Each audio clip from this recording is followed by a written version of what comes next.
nosso pastor fazer uma oração pela exposição da palavra. Glória a Deus. Oremos. Santo Deus, Pai Todo-Poderoso, que é Deus céu da terra, estamos aqui, meu Pai, a glorificar, exaltar o teu nome. Ó Senhor, o Senhor já conduziu, meu Pai, esse culto e vai ficar aqui, Senhor, em nome de Jesus. Abençoa, Pai, cada ouvinte aqui, Senhor, e aquele também que está na internet, meu Pai, e vai ouvir, meu Pai, essa celebração da ceia, meu Pai. Abençoa cada um, em nome do Pai, do Filho e do Espírito Santo, e a igreja diz: amém. Graças a Deus. Glória a Deus. 1 Coríntios, capítulo 11, versículo 23 ao 34. Porque eu recebi do Senhor o que também vos entreguei, que o Senhor Jesus, na mesma noite em que foi traído, tomou o pão e, tendo dado graça, ele o partiu e disse: tomai, comei, isto é o meu corpo, que é partido por vós, fazei isto em memória de mim.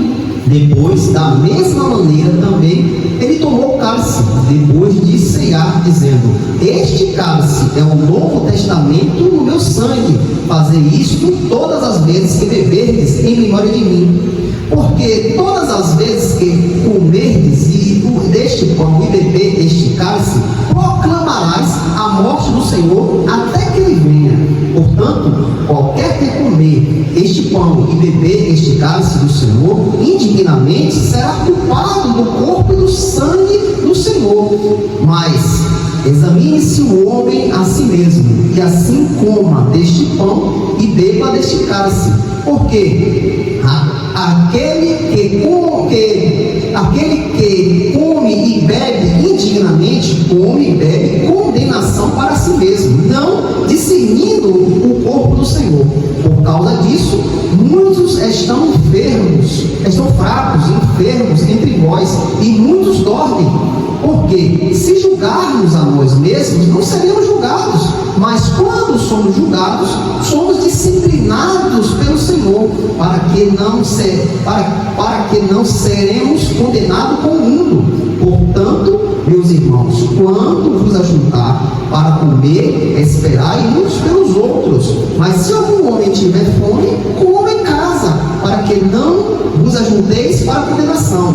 Quanto ao restante, colocarei em ordem quando eu chegar.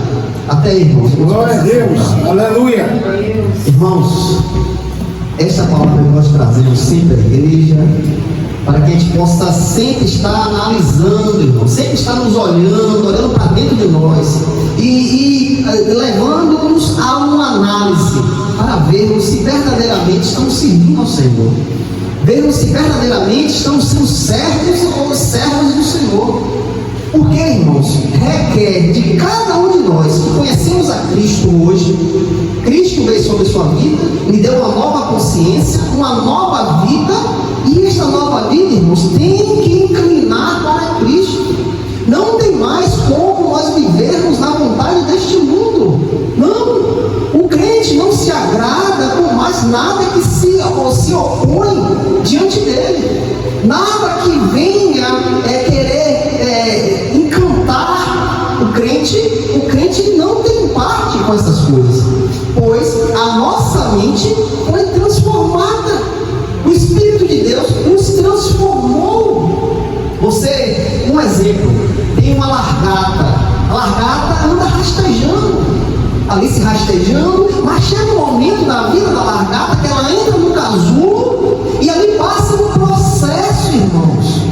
Um processo que muitas vezes nós não entendemos como é isso, mas Deus é tão perfeito e faz um processo naquela largata, e quando ela sai do casulo, sai completamente diferente.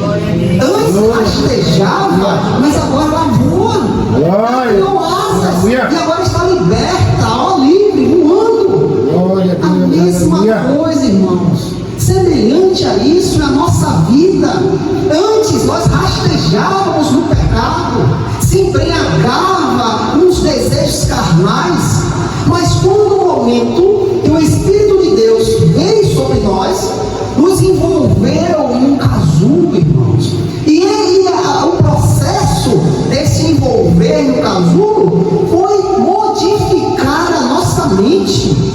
nossa mente foi modificada. Quando você andava por uma trajetória, achando você que aquele era o certo, mas Deus diz, você agora é por essa trajetória. E você saiu daquele caminho e foi para outro completamente diferente. E agora, irmãos, requer de cada um de nós que nós continuamos andando neste caminho. Não quer mais ter essa vontade de voltar ao caminho antigo. Não, pois o caminho antigo leva à morte. Nós fomos trazidos pelo Senhor para andar no seu caminho. E sendo servos e servas do Senhor, devemos estar em obediência ao nosso Senhor. Glória a Deus. A nossa vida agora, irmãos, não é mais eu. O centro não é mais eu, mas o centro agora é Cristo. O Senhor é o centro da nossa vida. E Ele sendo o centro, irmãos, nós sabemos como devemos andar. Nós sabemos que devemos andar na vontade dEle, no desejo dEle, pois Ele mudou a sua mente. Lembra quando você estava no casulo? Lembra quando você saiu completamente diferente do que você pensava, imaginava? A sua mente foi transformada pela ação do Espírito de Deus, foi modificada. Ele rodou o botão e mudou a estação. Mudou. Então requer agora que nós fiquemos nessa estação. Requer agora que nós fiquemos neste caminho. Então, para que nós continuemos a andar neste caminho, devemos sempre estar nos analisando. Devemos sempre estar observando para nós mesmos e analisando: será que a minha vida está falando de Cristo? Será que as oportunidades que eu tenho diante aos ímpios, eu glorifico o meu Senhor? Será que a minha intenção no meu trabalho é glorificar a Deus? Ou é só ganhar o salário? Será que quando eu vou a certos lugares, eu vou ali na intenção de falar do amor de Cristo? Será que a minha vida está direcionada: Senhor, usa-me como teu instrumento? Eu estou indo ali comprar algo na feira. É um simples agir, é uma simples coisa, mas no decorrer disso, Deus pode te usar. Você não sabe o dia, a hora que Deus quer que salve alguém, que Deus quer que fale para alguém, você não sabe. Então, ao fato de eu estar em Cristo, eu ir na feira comprar um alimento é uma oportunidade que o Senhor pode me dar. É uma oportunidade de um perdido estar ali desesperado, precisando só de uma palavra. Então, qual é a minha intenção? A mente carnal vai dizer: não, só vou comprar um alimento ali. Mas a mente espiritual: Senhor, eu irei ali na feira, usa-me nessa trajetória, usa-me, Senhor, se assim for de tua vontade, o teu servo está aqui, usa-me nessa trajetória. Essa é a nossa nova mente, irmãos. Tudo que você fizer, dê glórias a Deus, dê glórias, porque agora nós somos servos. E qual é o desejo do servo? É agradar o seu Senhor. Glória a Deus, aleluia. O desejo do servo é agradar ao seu Senhor. Nós hoje estamos vivendo num cenário que as pessoas querem se agradar. Infelizmente, as igrejas estão se adaptando a maneiras, às práticas para agradar as pessoas.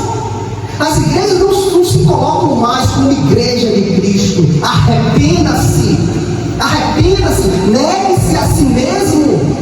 Não, mas elas querem agora agradar. E nesse agradar, eles trazem coisas malignas para dentro das igrejas, práticas malignas, doutrinas de demônios, para agradar os corações, para as pessoas não saírem da igreja. E isso, irmãos, a igreja fica morta. É uma igreja que não tem uma eficácia, é uma igreja que não tem um posicionamento. É só você abrir seu celular, você vai ver a igreja de tudo que é maneira, tudo que é forma. Agora eu lhe digo: será que essas pessoas foram transformadas? Será que essas pessoas entraram no casulo e saíram livres? Será? Será que essas mentes não estão cativas ao diabo? vidas não estão aprisionadas pelos desejos carnais? Pois você entrou no casulo e você saiu livre. Lembre que você rastejava, você se embreava no pecado, se lamaçava no pecado, mas o Senhor veio sobre a sua vida e te libertou. Entrou naquele casulo e você saiu dali livre. Aleluia. Livre. Você criou asas, o Senhor criou asas em tua vida e tu foi liberto. Então nós devemos viver nessa libertação. Mas isso também não é o fato de você querer se embrear com o pecado. Não. Pois o apóstolo João disse que aquele que é de Deus, aquele que é nascido de Deus, não peca. Não peca. E o fato dele falar isso é dizer que o crente verdadeiro não se agrada com o pecado. Não é o fato que ele não vai errar. Ele vai errar. Mas ao fato de ele errar, ele não se agrada naquilo. Ele rejeita, ele se arrepende. E nós somos servos do Senhor.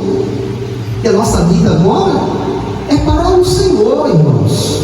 É para o Senhor. E aqui eu vou trazer uma breve explicação aos irmãos sobre esta palavra, para que a gente possa analisar e cada dia, irmãos, ter a consciência que somos um corpo. Um corpo não pode ficar sem a mão. Um corpo não pode ficar sem o pé. O corpo não pode ter só um olho. Não, irmãos. Para que o corpo possa funcionar, deve estar todo ajustado, todo ligado um com o outro, todos os órgãos ligados um com o outro, todos os membros, um ajudando o outro, um ligado no outro. Só assim o corpo de Cristo irá andar. E aqui o apóstolo Paulo vem nos trazer a lembrança de onde é a origem da ceia. Da onde se originou a ceia? A ceia não foi algo dado por homens, a ceia não foi dada por denominações, não é uma prática de uma placa de igreja, não. A ceia foi dada pelo próprio Senhor Jesus Cristo. Ele ordenou que os seus santos fizessem. Em prol de quê? Para a lembrança do Senhor. E assim o apóstolo Paulo diz em 1 Coríntios capítulo 11, versículo 23 a 25: porque eu recebi do Senhor. Eu recebi do Senhor. O Senhor entregou a Paulo e Paulo vem trazer isso à igreja. O que também nos entreguei, que o Senhor Jesus, na mesma noite em que foi traído, tomou o pão e, tendo dado graça, ele partiu e disse: tomai e comei, isto é meu corpo, que é partido por vós, fazer isto em memória de mim. Glória! Então, irmãos, a ceia se torna um memorial. Um memorial para que a gente lembre, irmãos, de o que Jesus fez em nossa vida. Ele aqui diz que o pão, tomar e comer, este é o meu corpo. O pão que você irá participar daqui a pouco é o símbolo do corpo de Cristo. Este fato de você participar da ceia, comer o pão, aqui ali, irmãos, simboliza a carne de Cristo que foi rasgada por você. A carne de Cristo foi dilacerada por você. E o Senhor diz: fazer isto em memória de mim. Depois, da mesma maneira, também ele tomou o cálice, depois de ceiar, dizendo: este cálice é o Novo Testamento em meu sangue. Fazer isso todas as vezes que beberes em memória de mim. Da mesma maneira, o sangue que desceu daquela cruz é o sangue do Novo Testamento, da aliança de Cristo. Este sangue te lava, te purifica. Este sangue te faz ter acesso às coisas celestiais, às portas do céu. É pelo sangue de Cristo que o Pai nos reconhece. Então, o Senhor diz que este cálice é o Novo Testamento no meu sangue. Então ele diz: fazer isto todas as vezes que beber em memória de mim. Então o crente, irmãos, tem que estar sempre lembrando do Senhor. O crente tem que ter a noção do que o Senhor passou para que hoje você estivesse aqui. O crente tem que ter a noção do que o Senhor sofreu, do que o Senhor suportou, para que você pudesse ser salvo, para que você pudesse ter a vida eterna, ser participantes da herança eterna do Senhor. Então isso, o apóstolo Paulo diz que a ceia, a origem da ceia é em Cristo. Ele estipulou a ceia para que a sua igreja pudesse praticar, para lembrar o memorial dele. Nós nos reunimos aqui hoje para lembrar do Senhor. Vamos participar do pão, do cálice, para a lembrança do nosso Senhor, um memorial. Também, irmãos, na ceia do Senhor acontece um fato muito importante, que muitas vezes as pessoas passam despercebidos, né, ao fato de não conhecer a palavra de Deus. Não dão atenção, mas neste momento que nós nos reunimos, acontece algo importante, fundamental. Neste momento que nós vamos cear, acontece o anúncio, a proclamação. Neste momento que você pega um pedaço do pão, o cálice com o suco da uva, você está anunciando. É um ato. Você não precisa abrir a boca, não. Ao fato de você levantar o pão, levantar o cálice, participar, você está anunciando algo. O apóstolo Paulo diz que há um anúncio neste momento. 1 Coríntios capítulo 11, versículo 26. Porque todas as vezes que comer este pão, beber este cálice, proclamarás a morte do Senhor até que Ele venha. Nós sabemos que Cristo morreu. Ele deu a vida dele para que pessoas possam ter a vida eterna através dele. Ele entregou a vida dele para justificar injustos. E neste momento, a igreja do Senhor, quando se levanta com um pedacinho de pão, o cálice, o suco da uva, a igreja proclama a morte do Senhor. E nós sabemos que o Senhor morreu para nos dar vida, e vida com abundância.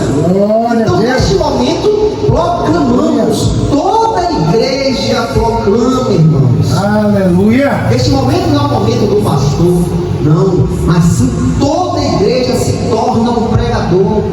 Toda a igreja se torna um anunciador das graças do Senhor. Toda a igreja proclama a morte do Senhor até que Ele venha. Até que Ele venha. Então você está vendo a importância da ceia do Senhor. Não é qualquer ato, não é qualquer coisa. E sabendo, irmãos, que a ceia foi dada pelo Senhor Jesus Cristo, sabendo que a ceia proclama a morte do Senhor, a ceia do Senhor é santa. É santa.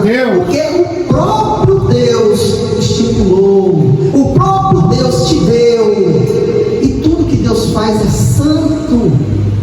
Então, eu sabendo que a ceia do Senhor foi dada pelo próprio Senhor, e eu sabendo que neste momento eu me reúno, meus irmãos, para proclamar a Cristo, eu não posso me apresentar de qualquer jeito. Eu não posso me apresentar de qualquer jeito, irmãos. Eu não posso comer este pão, beber deste cálice de qualquer jeito, porque isto é santo.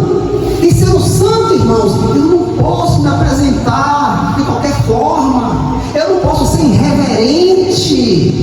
É um atozinho qualquer. Não.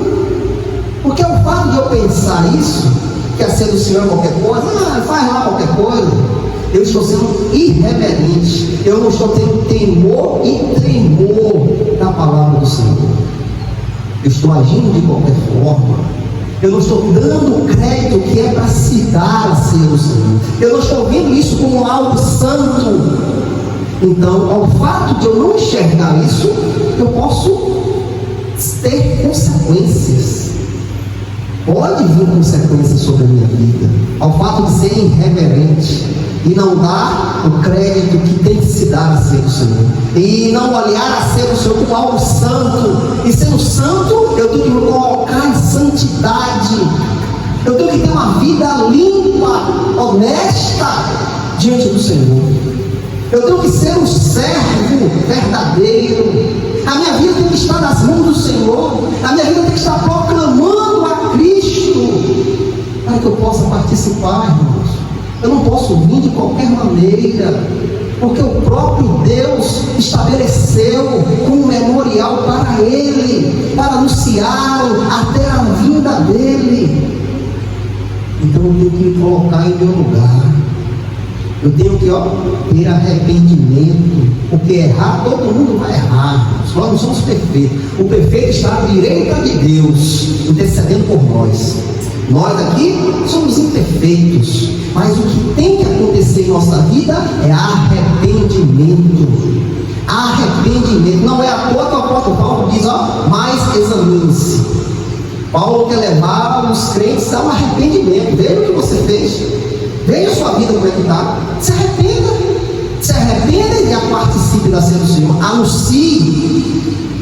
Eu já fiz esta prática e hoje eu condeno isso. Muitas vezes eu ia à igreja e deixava de participar da ceia, pelo fato que eu fiz, um pecado que eu cometi, ali como me deram, não quero não. Mas eu errava, eu estava errado, porque eu perdi este momento de proclamar o Senhor. Glória a Deus. Eu desperdiçava esse momento de anunciar a Cristo.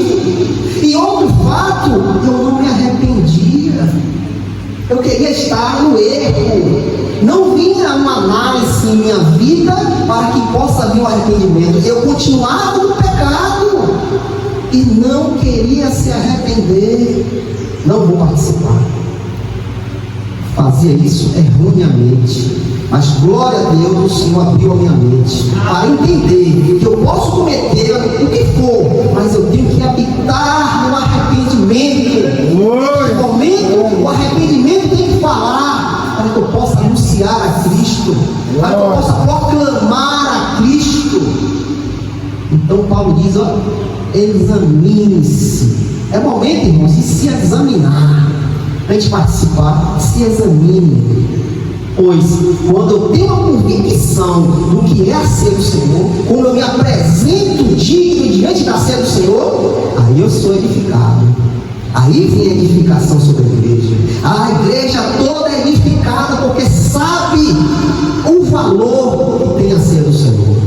E a igreja recebe edificação ao fato de proclamar a Cristo, ao fato de se arrepender e se colocar como servos e servas do Senhor, proclamando ao Senhor. Aí sim a igreja é edificada. Mas nós devemos entender, irmãos, que a ceia também pode nos destruir, ao fato de não haver um arrependimento em nossa vida, ao fato de sermos irreverentes, ao fato de acharmos que estamos certos. A ceia também pode nos destruir. E o apóstolo Paulo fala sobre isso em 1 Coríntios capítulo 11, versículo 27 ao 34. Portanto, qualquer que comer este pão e beber este cálice do Senhor indignamente, não tendo arrependimento, será culpado do corpo do sangue do Senhor. Mas Paulo diz que tem uma solução. O seu pecado não é um pecado que não tem perdão.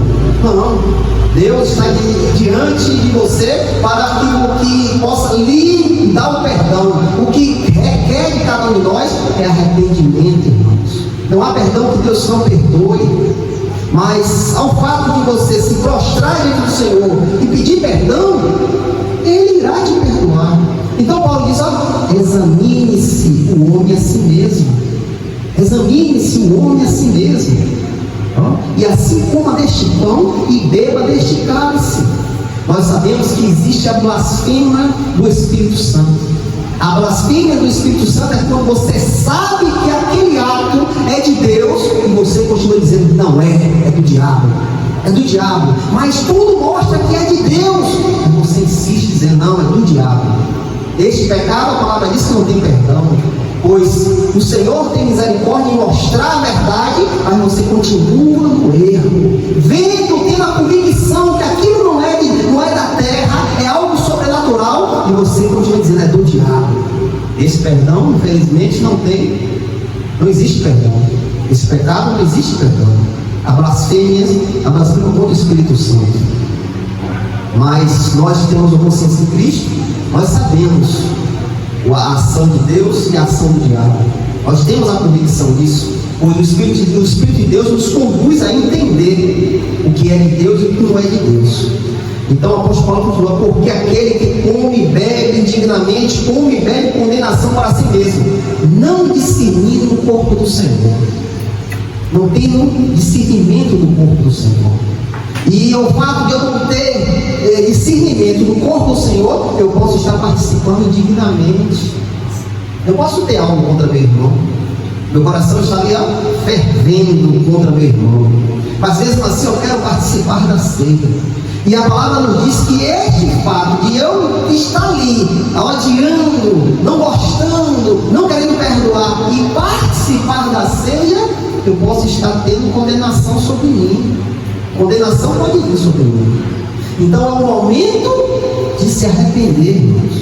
É o momento de cair em si, analisar tudo que você fez, tudo que você falou, as suas atitudes, e lá me perdoe. Eu errei naquele momento. Eu fui ignorante.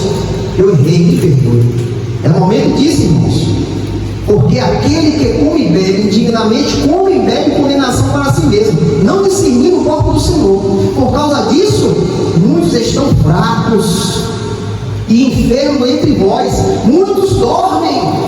Paulo disse que isso tem uma condenação, irmãos. Isso tem um fato que pode acontecer, ao fato de você não discernir o corpo do Senhor, ao fato de você se endurecer. Paulo diz: por causa disso muitos estão fracos na fé, fracos na igreja do Senhor, sem comunhão com o Senhor, sem saber o que é a igreja. Muitos estão fracos, enfermos, e muitos já dormem. Agora Paulo vem nos trazer algo importante que nós devemos fazer, porque se julgarmos a nós mesmos, não seremos julgados. Se você analisar a sua vida, analisar como você está andando, analisar o que você faz, o que você pensa, você não será julgado, porque haverá uma análise que irá nos limpar de toda imundície. Eu fiz aquilo, Senhor, me perdoa naquele dia, eu não era para falar aquilo, me perdoe, Senhor. Esta análise, irmãos, tem que ser contínua. Não é que você se arrependeu aqui hoje e amanhã você vai fazer tudo de novo. Não. Isso tem que ser contínuo na nossa vida. A nossa vida tem que ser uma constante análise. Olhando para si, será que eu estou servindo o Senhor? Será que a minha vida fala de Cristo? As pessoas veem Cristo em mim? As minhas atitudes, quando algo vem sobre mim, qual é a minha atitude? Devemos nos analisar, porque se julgarmos a nós mesmos, não seremos julgados. Irmãos, o crente no céu não será mais julgado, irmãos. Nós vamos para a bem-aventurança do Senhor. O crente não vai para julgamento.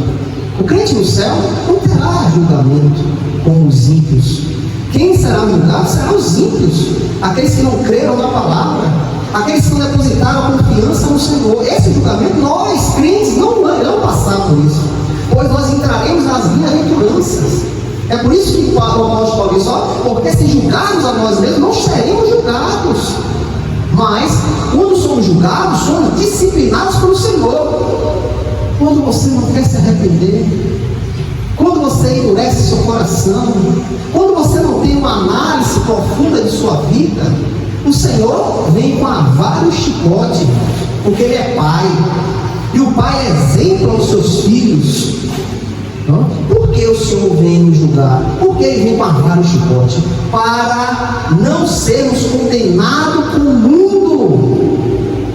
E aqui nós temos a noção que essa condenação que irá acontecer. Ontem a gente pregou sobre isso aqui. Todas as almas estarão diante do trono para ser julgadas.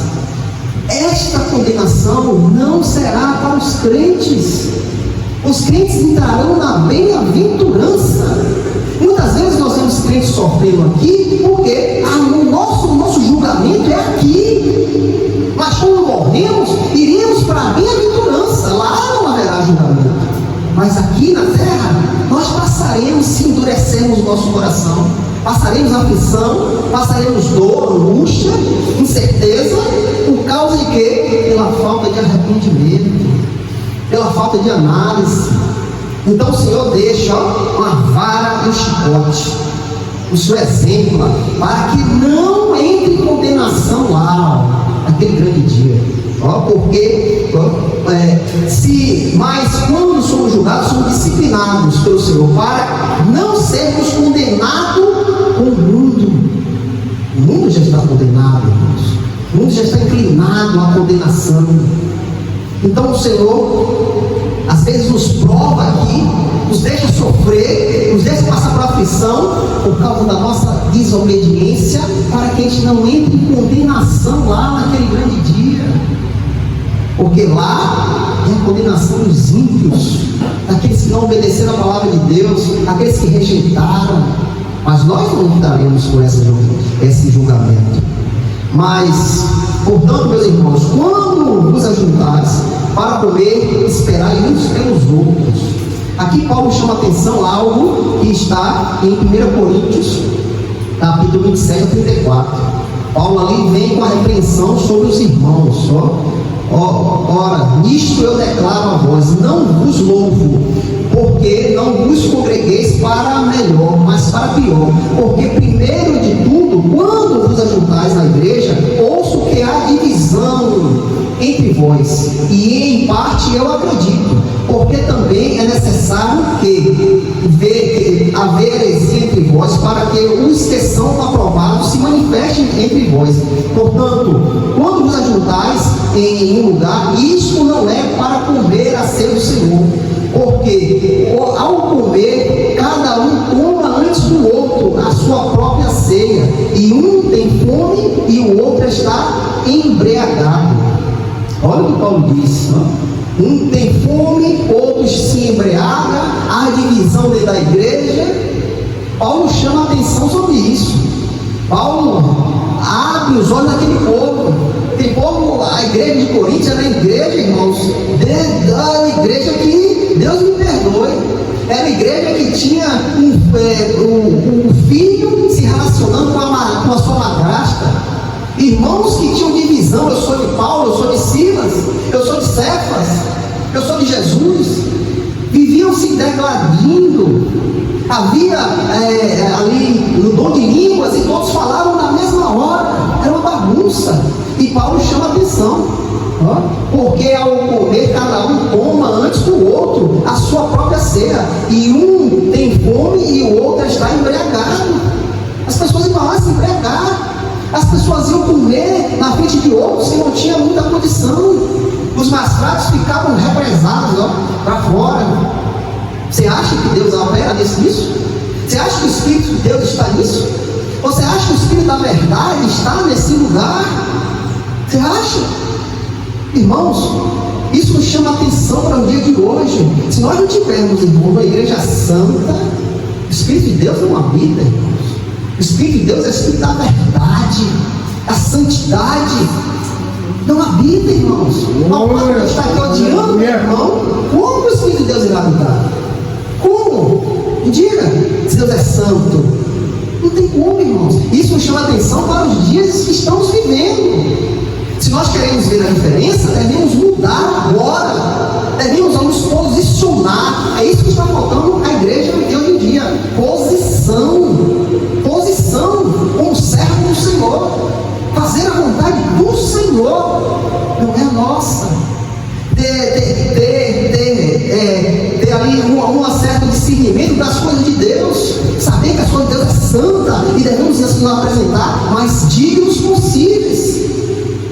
Mas hoje, infelizmente, não vemos isso, irmãos.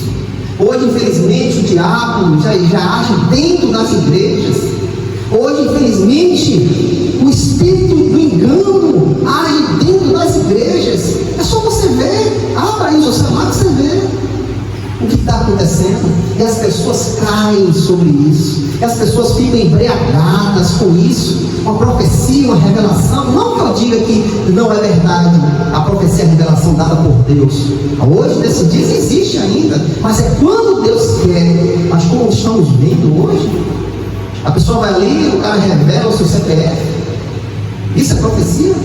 Se você for ler a palavra de Deus, as profecias que vinham eram direcionadas para o povo de Deus em termos de repreensão, exortação, edificação, e era algo relacionado a Deus.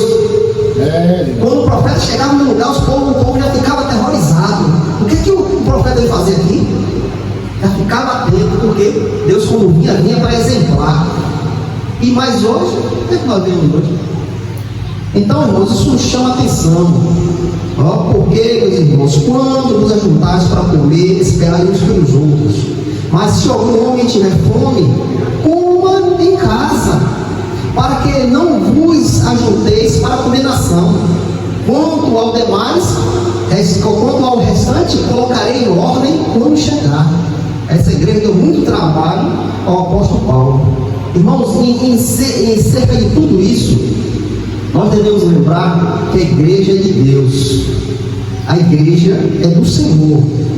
Muitos aí já pensam que a igreja é dele, mas a igreja tem um dono, irmãos. E a igreja tem um dono. O Senhor tem toda a autoridade sobre sua igreja, em edificação e em destruição. Ele tem toda a autoridade, porque é dele. O Senhor diz: eu edificarei a minha igreja, e as portas do inferno não prevalecerá contra ela. O Senhor diz: eu edificarei a minha igreja. Sendo igreja de Cristo, irmãos, nós devemos lembrar que o Senhor pode vir para nos exemplar, pode vir para nos corrigir, pode vir para nos colocar em nosso lugar, porque nossa carne muitas vezes nos leva para lugares que não agradam a Deus, e muitas vezes nós não percebemos, deixamos ser levados. E, irmãos, neste fato, às vezes Deus vem para exemplar, não porque Deus é ruim, não, Deus é amor, mas Ele é justiça. E muitas vezes Ele vem sobre você para que você se coloque no lugar certo, para que você abra os seus olhos, caia em si e eu estou errado, tenho que voltar para aqui. Então Ele vem com amor. Ao fato dele vir com o chicote, com a vara, é amor, irmãos, é amor. Porque Ele diz o quê? Aos filhos eu repreendo, mas os bastardos estão esquecidos. Então, quando você tiver a repreensão do Senhor, não se endureça seu coração, não ache ruim, mas sim se prostre e diga: Senhor, eis-me aqui, Senhor. Porque muitas vezes o Senhor quer limpar algo que nós não enxergamos. Nossa mente está tão no mundo, tão ligada nas coisas, o Senhor quer limpar algo que você não está vendo, mas Ele vê tudo Ele vê, tudo está aberto e nu diante do Senhor. Nada fica oculto, irmãos. Ele vê algo que nós não vemos. Então, muitas vezes, irmãos, Ele vem para nos exemplar. E aqui em Apocalipse capítulo 2, do versículo 1 ao 7, nós temos um exemplo de uma igreja, irmãos. Uma igreja que, quando nós lemos, nós vimos que uma igreja que andava certa, uma igreja que combatia heresias, uma igreja que suportava. Mas essa igreja tinha algo que estava faltando, e aqueles irmãos não tinham percebidos.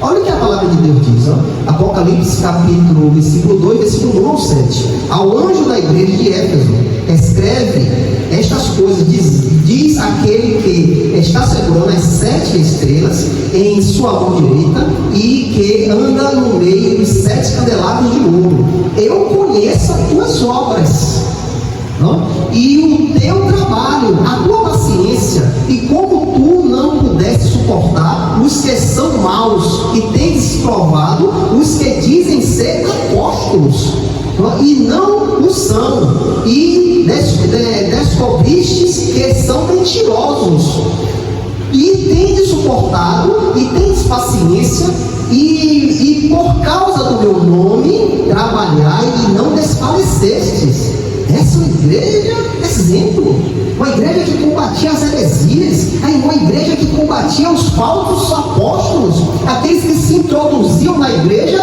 para trazer falsas doutrinas, para quebrar o evangelho. Esta igreja estava atenta a isso. Uma igreja, o Senhor diz: tem suportado, tem paciência por causa do meu nome e não desfalecesse. Uma igreja que hoje, se estivesse assim, é uma igreja exemplo. Mas, irmãos, nós vemos na nossa visão humana, mas o Senhor vê o coração, o Senhor vê onde nós não vemos, Ele sabe o oculto, Ele vê entre as trevas,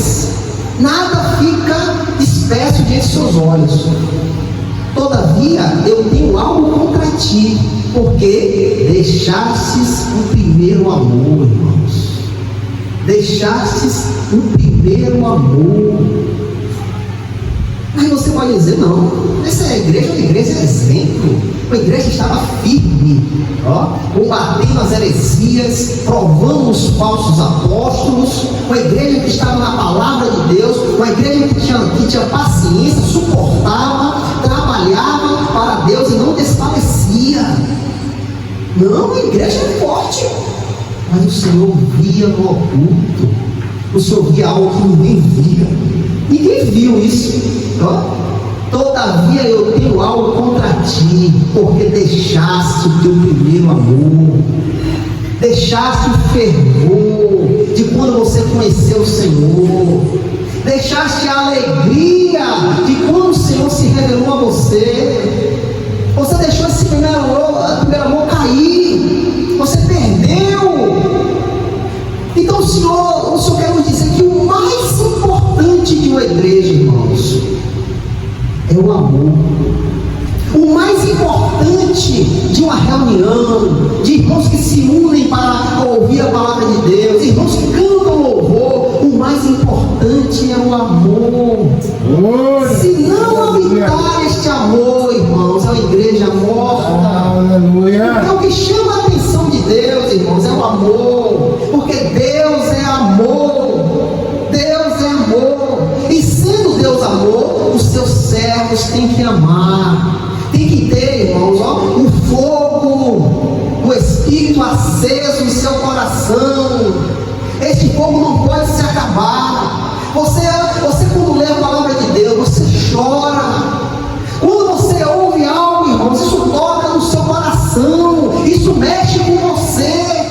É isso que Deus quer te dizer, irmãos. Não perca isso. Não perca esta vontade, esse desejo de querer conhecer a Deus. A fome e a sede de Deus. Não perca. O que o mundo quer fazer, irmãos, é tirar isso de nós. É isso que o mundo quer fazer. E como ele vai tirar? Lhe dando todo o desejo da sua carne. Todo o desejo da sua carne ele te dá. Para que essa intenção, esse primeiro amor, fique morno, acabe. Não tenha mais o fervor do Espírito. O apóstolo Paulo diz, não apaguei o fogo do Espírito. Não entristeça o Espírito Santo. E o Senhor vai dizer, lembra-te, portanto, de onde tu caíste. Arrepende-te. Vê como arrependimento, irmãos, é fundamental. Sem arrependimento, irmãos, nós não vamos entender que estamos errados. Tem que habitar o arrependimento, irmãos. E fazeis as primeiras obras, senão eu virei a ti rapidamente e removerei o teu candelabro do seu lugar, se não te arrependeres. Muito mais isto tu tens odiado os atos dos nicolaítas, que eu também odeio. Aquele que tem ouvidos, ouça o que o Espírito das igrejas, o Espírito diz às igrejas: aquele que vencer, eu darei de comer da árvore da vida que está no meio do paraíso de Deus. Esta igreja tinha outro fato. Esta igreja odiava os nicolaítas. Quem era este povo? Este povo era falsos irmãos que se introduziam na igreja e traziam falsos ensinamentos. Ele vinha aqui, sentava ali, chegava ali Mateus, chegava ali Oswaldo, Luana, e quando a pessoa se percebesse, a igreja estava toda tomada de falsas doutrinas. Eles rejeitavam a palavra de Deus. Eles traziam outros ensinamentos para acabar com o Evangelho. E a palavra diz que o Senhor diz que Deus odiava este povo, porque ele trazia dissensão dentro da igreja, divisão. Esta igreja combatia esses homens. Esta igreja é exemplo. Mas o que Deus quer de fundamental é o seu amor, irmãos. É o fervor do Espírito na sua vida. É isso que Deus requer de cada um de nós, a paixão Quando você conhece uma pessoa, começa aquele negócio que te move, ó, você não consegue ficar sem aquela pessoa. Você toda hora está ligando, amor, como é que você está, amor? Eu vou te ver. Você não consegue ficar sem ela. É nesta maneira que Deus quer que você fique com Ele. É assim, irmãos. Toda hora você quer ter Deus. Para o que você fizer, você quer honrar a Deus. Para onde você vai, você quer que o Senhor esteja do seu lado. Porque você não consegue ficar sem Ele. Sem Ele, eu não sou nada. Eu preciso dele. Fome e sede de Deus. É isso que Deus quer cada um de nós. Mas devemos prestar atenção, porque o Senhor nos dá uma repreensão, para que a gente possa, irmãos, não ter a condenação do Senhor. Devemos ficar alerta, porque o Senhor diz que se não houvesse arrependimento, se não voltar esse primeiro amor, Ele virá remover o candelabro. Ele irá tirar o candelabro, porque Ele é dono, Ele faz o que Ele quer. E em 1 Apocalipse 1, versículo 20, aqui diz o que é este candelabro: o mistério das 7 igrejas que tu viste em minha mão direita, e dos 7 candelabros de ouro. As 7 estrelas são os anjos da igreja. As 7 estrelas que João viu ali é os anjos direcionados às 7 igrejas da Ásia. E os 7 candelabros que tu viste são as igrejas. Então o Senhor disse: se não houver este arrependimento genuíno, se não houver esta volta ao fogo do Espírito, o Senhor irá remover a igreja. Ele irá destruir a igreja, porque Ele é o dono da igreja. Ele faz o que Ele quer, porque é dele. Lembra que eu disse: eu edificarei a minha igreja. Eu. Não é homem, não é denominação, não é placa. O próprio Jesus disse: eu edificarei. E Ele, tendo a igreja na mão dele, Ele faz o que Ele quer. Então isso nos chama atenção, ó. Voltemos ao primeiro amor. Voltemos ao fogo do Espírito. Voltemos ao desejo, à paixão pelo nosso Senhor. Voltemos aquele dia que você encontrou o Senhor, aquele dia que o Espírito Santo lhe envolveu e te impulsionou a Cristo. Voltemos este amor. Voltemos esta paixão, esse desejo de estar todo dia com o Senhor. Ao prostrar diante do Senhor, você chora, está orando ao Senhor. Quando o Senhor te usa como instrumento, aquilo agrada no teu coração de uma forma que nada mais nesse mundo te faz isso. Nada mais como você é usado por Deus para com a alma a Cristo. Quando você sente aquilo, é algo que lhe incendeia e te impulsiona a fazer mais. Então, irmãos, voltemos a este primeiro amor. Voltemos. Não deixe o Senhor remover o candelabro. Habite o arrependimento na sua vida. Esteja em arrependimento e busque o seu primeiro amor. Em nome de Jesus.